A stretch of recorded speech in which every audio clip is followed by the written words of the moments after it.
Hey, good day, everyone. This is Tom Rosenkrans with APG. I'm the Director of Client Services here at APG. Welcome you today to Inside iPreFlight Genesis Performance.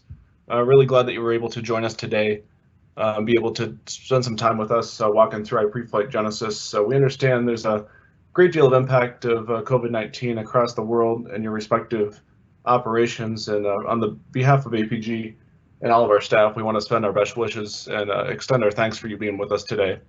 For those of you that are joining us for the first time on our webinar series, just a few housekeeping rules. We do have a Q&A section that's live. We certainly encourage you to utilize that to feed any questions to us throughout the entire duration of the presentation. We'll go through the presentation today, and then we will stop at the end and answer any questions and answers that you have. So please utilize that tool throughout the process to feed those to us. Again, thanks for joining today.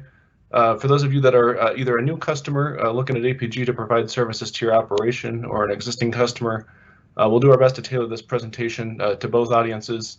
And again, feed those questions to us. We'd be happy to interact with you and connect with you after the presentation to address any specific questions you may have about your operation. I'll start from the dialog screen. For those of you that aren't familiar with APG, we were founded about 21 years ago with a specialization in runway analysis. We've grown into the weight and balance as well as flight planning world, and this is iPreFlight Genesis, our latest and greatest iPad exclusive tool to better your operations. iPreFlight Genesis does offer two different subscription types. The first that we're talking about today is performance, which is runway analysis conjoined with weight and balance to provide you an efficient tool for both your runway analysis and weight and balance calculations. The second is iPreFlight Genesis Navigator, which we'll discuss in a later webinar, which also incorporates a robust flight planning system to integrate directly and seamlessly with the runway analysis and weight and balance calculations that APG provides. The uniqueness about iPreFlight Genesis is that all the calculations do occur locally on the iPad. The first section of the application I'll show you is our data update screen, which is where you'll find all of your aircraft and airfield database, as well as all of our weather information available for download. In this case, you'll see a demo account with a number of aircraft types. For your specific account, this would be tailored to each specific tail that you operate. It would include both the runway analysis and the weight and balance data that's conjoined to create that specific tail on the device. You'll see here the overall footprint for this specific account is 2.5 gigabytes, which is extremely large compared to most operations, which would be sizably smaller than that as far as what's required for their specific operations and the aircraft types that they provide. Within the application, you'll see an intuitive stoplight workflow. What I mean by that is we have the green, yellow, and red icons to indicate any updates that are up to date, yellow indicating any optional updates, and red meaning any mandatory updates that are required for you to produce and calculate all the performance and weight and balance calculations within iPreFlight Genesis Performance. Scrolling down here on the dialog bar, you'll see all the different aircraft that we have available in this account, as well as our airfield and obstacle database. You'll see here that I have a device effective March 28th, but I do have a new update available if I were to elect to download that. That's all optional based on the AirAC cycle, and again, stays local to your device, allowing you the ability to calculate offline, so there's no requirement for you to have an internet connection if you're at an isolated location or if your aircraft is not yet equipped with Wi-Fi, or if perhaps you're doing an in-route landing assessment. All of those calculation options will be available to you.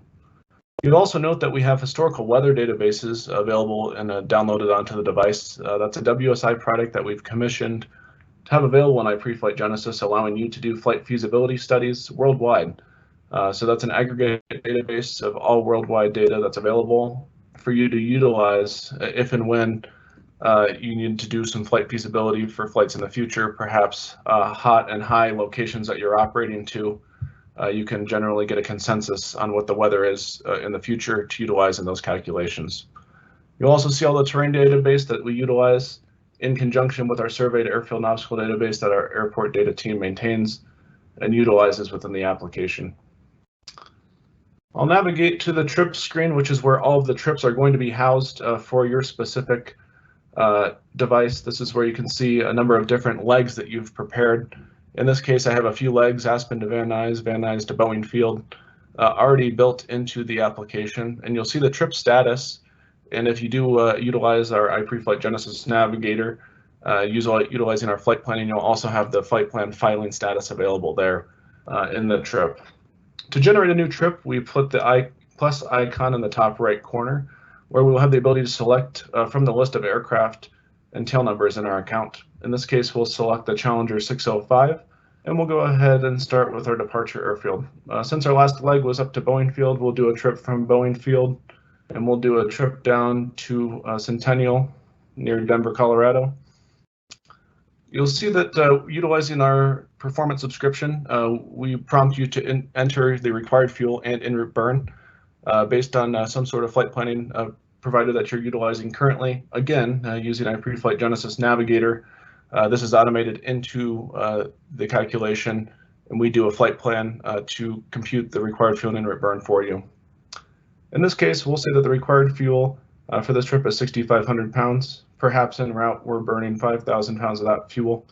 We can go ahead and enter that information. For those of you that have used APG's weight and balance services in the past, you're probably familiar with entering each individual seat and entering the weight or standard weight for that individual seat within iPreFlight Genesis Performance. We work with you tailored to your operations and how you typically load the aircraft to define a loading sequence. And as you enter your passenger count for the specific flight, we'll say that we have 4 passengers. We'll go ahead and load those passengers within the sequence that you define, whether that's your forward-facing seats and then your aft-facing seats or whatever sequence you define. We can enter those and compute those automatically for you. Additionally, if you want to account for carry-on bags, the 30-pound carry-on bag can be entered. Again, that's tailored to your operation and what you default for that weight. The last piece of information that we may need if you want to specify is how much additional cargo you have on the aircraft. In this case, we may have 150 pounds of baggage, and we can hit the Create button. When you select the Create button, it's going through a number of different calculations automatically for you to streamline the process required to actually release the flight and get the told data you need and the weight and balance release required for that specific mission. In this case, it's doing all the departure runway analysis at Boeing Field. It's checking all the arrival information into Centennial based on the forecasted conditions, as well as the estimated time of departure and arrival. And if we need to do any adjustments to this once we get into the dialog, we can do that, but it's going to do all that automated for you. You'll see here that we have one active alert that we'll get into in a moment, but in that top right corner, any active alerts that we need to be concerned with will be alerted to the user, and they'll be able to review those, and it'll make active suggestions on how to fix those specific issues. When the trip is generated, we land on the summary screen, which shows us a high-level overview of the runway analysis, the weight and balance, and if you are, again, subscribed to iPreFlight Genesis Navigator, all of our flight planning, estimated time and route, required fuel, etc. The runway analysis section overviews the forecasted conditions for Boeing Field up in Seattle, and then also our arrival into Centennial. This is all going to be predicated based on the time of departure and arrival that you select. Again, if you're in the 10-day forecast range, it will show you that forecast data, and outside of that 10-day range, it will give you any historical data that we have available to give you a gist of what those conditions will be when you operate that flight. For our departure at Boeing Field, it's going to automate and select a runway as well as an engine-out procedure for us if needed. It will give us our maximum allowable takeoff weight under the max TO weight column, and then our estimated takeoff weight based on the required fuel and en route burn that we defined at trip creation. It will also portray all of the default conditions as far as the bleeds and miscellaneous options that we've selected. It'll do the same for our arrival into Centennial. In this case, it defaults us to 17 left based on what those conditions are at the airfield, and then gives us an idea of what our estimated landing weight and maximum landing weight are. Down in the weight and balance section, you'll see a quick overview of how we've automated that weight and balance. We have our default 2 crew as well as the 4 passengers we specified during trip creation. It will give us our CG% MAC values for both our takeoff and landing. We'll get into more detail in this within the weight and balance tab. Within the flight planning tab, this is where you can modify any of the required fuel, en route burn, or taxi fuel that you've specified during the trip creation. If it's needed, you can make any modifications to these values. to update any required fuel for this trip if this perhaps changes from when you do the initial planning. Additionally, any changes that you may need to make to the ETD or ETA can be configured up in the top by selecting on the blue dialog, and you can change those conditions accordingly. Within the Runway Analysis tab, you're able to review all the departure information for our departure out of Boeing field. In this case, we can see what the maximum allowable weight is for each and every runway, all in one simple calculation. There's no guessing game going back and forth between the different runways. You can very easily tell what the limit weight is, and if you're able to, or if you're unable to identify what that acronym is, we have a full list of all the limit codes that may come from your AFM or equivalent that we utilize to generate all the performance data. Within iPreFlight Genesis exclusively, we offer Graphical Engine-Out Procedures. When selecting the DP option, you can visibly see what that departure looks like and how it accompanies the departure procedure that's selected. Down at the bottom is the textual version of the engine-out procedure that you're typically used to. This can be reviewed across this specific departure. You can also review other departures that are available for that specific runway or that specific airport, and very quickly compare this with your planned SID or obstacle departure procedure that you're planning to operate with for the specific trip. In this case, perhaps we like 14 right DP. We can go ahead and view this. Any additional notes for the airfield can be viewed. In this case, we can see there's some additional information for Boeing field due to the uniqueness of the airfield there for the full takeoff length. If we need to adjust any of the declared distances, perhaps there's some temporary construction going on, we can shorten the runway either by the arrival or liftoff end, or simply if we need to shorten by declared distances, we can specify what the new TORA, TOTA, ASDA values are for the specific airfield.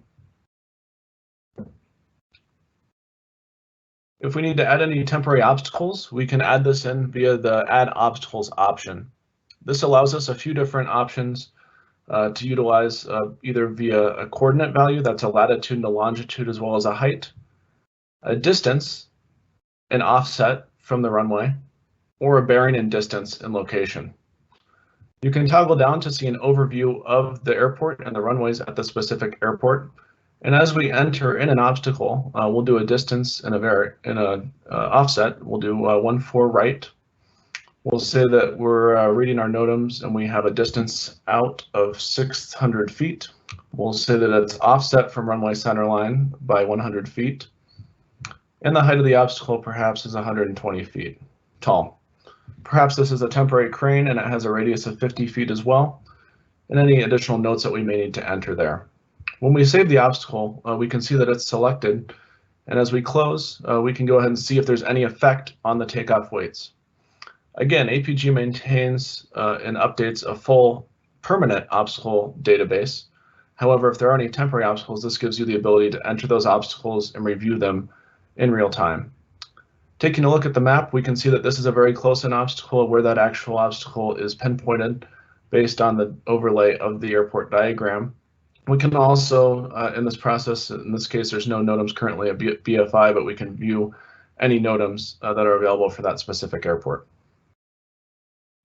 The second portion for departure is obviously our emergency return, and we can see that landing is possible on any runway if we encounter an emergency and need to return to the field.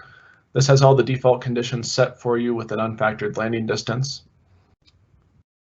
The next portion would be the arrival information, which portrays all of the arrival information for Centennial, all of the field length or any other sort of limitations the aircraft might provide.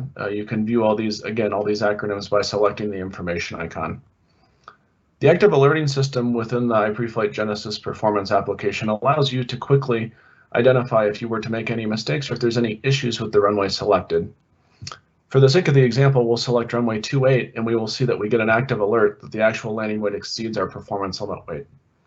Within the alerting system, we're able to open up the dialog and we're able to see some active suggestions on how to resolve the specific situation.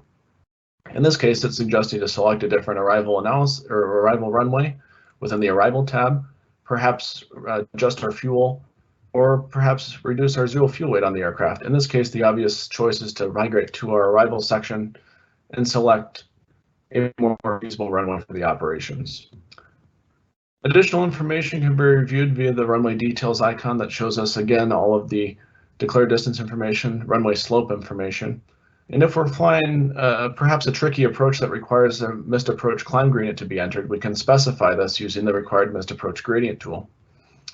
Utilizing this, we can enter either a foot per nautical mile or a percentage to a given altitude, and it will calculate based on the airport field elevation and pressure altitude if there are any climb limitations. In this case, a 6.5% climb gradient to a 8,000 foot elevation requires a climb gradient or a climb limitation, of which we reduce our weight to a maximum allowable landing weight of 36,358 pounds. Again, all calculations happening locally on the device, utilizing all the information stored on the device without any requirement for an internet connection. The last portion I'll address is any of the performance criteria. We'll default all of the performance as far as flap settings, runway conditions, etc., based on how you have the aircraft configured with APG. If you need to make any conditions to perhaps introduce a wet runway or change perhaps your bleed settings or anti-ice information, you can apply those here. That would be different from what you have defaulted with APG. Again, operating completely standalone, this allows you to utilize the current information if you want to pull a METAR, if you want to change this information manually based on information you're getting from ATIS, etc. You can apply any weather changes to the calculation directly via the application. We'll migrate over to the weight and balance portion, which shows you how those 4 passengers have been seated based on your company's loading policy. If you need to move any of those passengers, you can deselect those by tapping on the icon, reseating the passengers by tapping on a new seat, or perhaps adding additional passengers to the specific load. Those changes can quickly be applied and recomputed against our runway analysis calculation to determine perhaps if we've now loaded in excess of our maximum allowable takeoff or landing weight, and those all happen cross-modularly. So there's no need to hop back and forth between tabs. If we were to introduce any sort of limit that we've exceeded, it would actively alert us via the alerting tab we went through previously. The last portion to complete the flight release would be to indicate the fuel on board. During the trip creation process, you noticed that we started with a required fuel value of 6,500 pounds. Perhaps on the actual aircraft, as we fuel the aircraft and get the fuel slip, we actually have 7,500 pounds of fuel on the aircraft. We can enter that new value and apply those changes. Again, recomputing with our runway analysis to ensure we haven't loaded over any excess of what is allowed on the specific aircraft.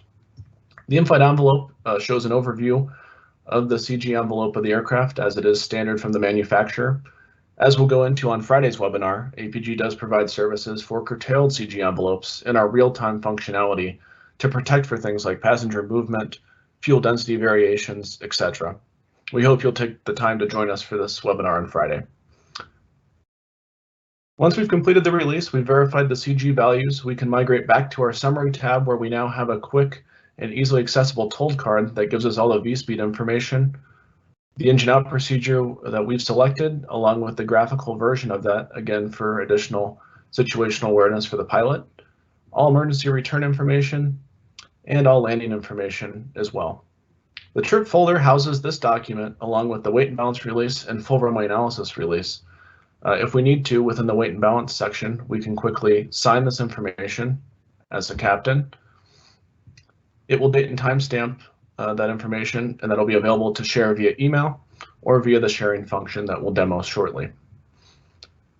Custom obstacles show us any additional temporary obstacles that we've introduced into the calculation, what that specific obstacle was, where it was located, and then any runways that it falls within the obstacle accountability area, and any runways that it falls without or outside of that obstacle accountability area that APG is going to do the evaluation for.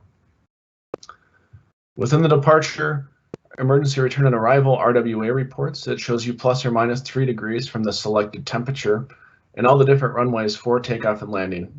This allows you to quickly review and accept or reject any clearances that may have changed from your anticipated runways for departure or arrival.